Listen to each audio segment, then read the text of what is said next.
Okie dokies. Chapter 7. We're on the halfway mark. In fact, we're over halfway. Chapter 7. Second half of the book. The 100 Mile an Hour Dog, Jeremy Strong. Hope you're enjoying it. If we remember correctly, Trevor and Tina have been trying to train Streaker the dog. They haven't got very far with it yet. Do you remember Trevor had attached a mobile phone to Streaker and had one himself, and he was calling commands through the mobile phone for Streaker to hear? Didn't quite work, did it? They were up a tree. But then they saw Charlie Smug putting in some sludge into that tin bath that they were going to have to sit in if they couldn't train Streaker. But then they also saw Charlie Smug's dogs chasing Streaker. And poor Trevor ended up in the stinging nettles, didn't he? So, chapter 7. Quite bright, this screen. Can you see? You can see. By the time we reached the house, Streaker was crouching down on the front doorstep. Charlie's Alsatians were inching towards her, cheerfully showing great ranks of glittering teeth. As far as I could see, there was no escape. At that moment, a ginger cat sauntered round the side of the house. Now, you know as well as I do that dogs chase cats, but this cat was different. It was a monster. It hardly even looked like a cat. It was more like a ginger panther.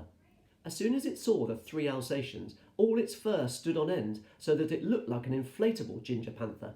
Its claws stuck out. It began to screech like some nightmare creature from a horror film and hurled itself at Charlie's dogs. In 2 seconds flat, the dogs had vanished, tails between their legs. Cool. A bit like one of my cats, if you saw that on one of the other episodes. Tina and I grinned at each other. Even Streaker looked pleased, until the nightmare turned on her. Before we could do a thing, the cat had flung itself at Streaker. For a brief moment, it looked as if she was going to get shredded by the moggy from hell.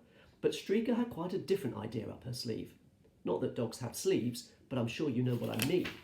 If Streaker had got a sleeve, then that's where she would have kept her idea. Streaker turned and, this was quite astonishing really, made a single flying leap from the front doorstep and straight through an open window. The cat plunged after her, and in no time at all a fight had broken out inside. I started praying silently, "Please don't let anything happen to Dad's phone." Tina peered desperately through the window while I banged on the front door. "What's happening?" I shouted, still thumping away with my fists and getting no answer. "I don't know. I saw something large fly through the air. It may have been the cat, but I think it was your dad's mobile phone being a bit too mobile." That was it. I had to do something. Pushing Tina away, pushing Tina away, I saw Streaker and the cat go skidding out of the room. I started clambering through the window. I've got to get her.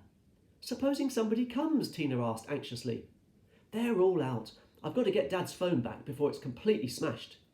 Tina only hesitated a fraction longer. "I'm coming too," she said, and hopped in behind me. Oh dear. Oh dear. I don't think you should just go jumping into people's houses. There were quite a few tufts of fur lying around on the carpet, some black and some ginger. I found a bit of plastic and my heart dive-bombed into my boots and hid there squealing with terror.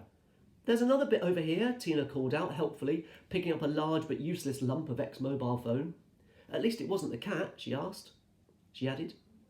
To find Streaker, all we had to do was follow the noise. The 2 animals seemed to have started round 3 upstairs. It was a bit spooky creeping around somebody else's house, but I hardly had time to think about it. This was an emergency. If Dad's phone was beyond repair, then I was going to end up in the hospital case. Tina and I had just reached the top landing when a door opened as if by magic, and this woman appeared, wrapped in a towel, her face smeared all over with thick white paste, and her head smothered in curlers.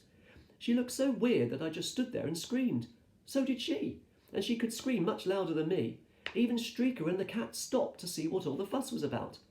The woman grabbed the first thing that came to hand. Oh.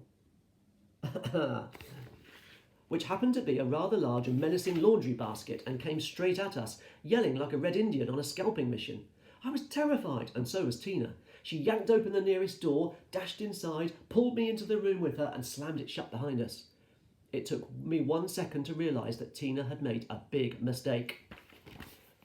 Big mistake. We weren't in a room at all. We were locked in a broom cupboard. It was dark. The handle was on the outside of the door, and there was no way out. I sank to the floor and buried my head in my hands. "Well done, Tina," I murmured. "Nice one." It seemed like ages before we were released. I heard voices outside and the door was opened. I stumbled out, eyes blinking against the bright daylight, and walked straight into the outstretched arms of a policeman. Well, well, well, smirked Sergeant Smug. I used to think policemen only said well, well, well in bad films. Maybe this was a bad film. It certainly felt like it to me. We've caught 2 petty criminals red-handed.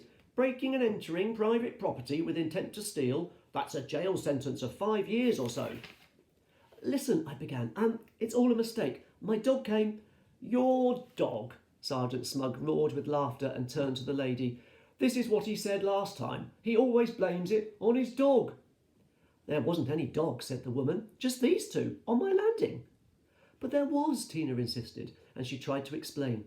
The sergeant wouldn't have any of it, and we were carted off to the police station, where they made a great show of taking our fingerprints and all our details before they would telephone home. Dad came to fetch us. He wasn't very pleased. In fact, he was managing a pretty good imitation of an erupting volcano on 2 legs. This was because Streaker had finally returned home with half a mobile phone still strapped to her collar. There, I suppose. Not there. The woman decided not to press charges against us after all, probably because she could see that having to go home with Dad was going to be a far worse sentence than going to jail. I would have been a lot safer in jail, I reckon.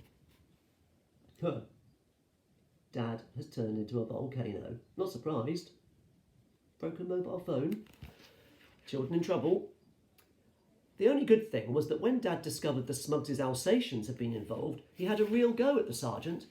Dad didn't like the Smugs dogs any more than I did. So there you are. I had now ended up at the police station twice in 1 week. I still had to walk Streaker, and I now owed Dad billions of pounds for his broken mobile. Isn't life wonderful?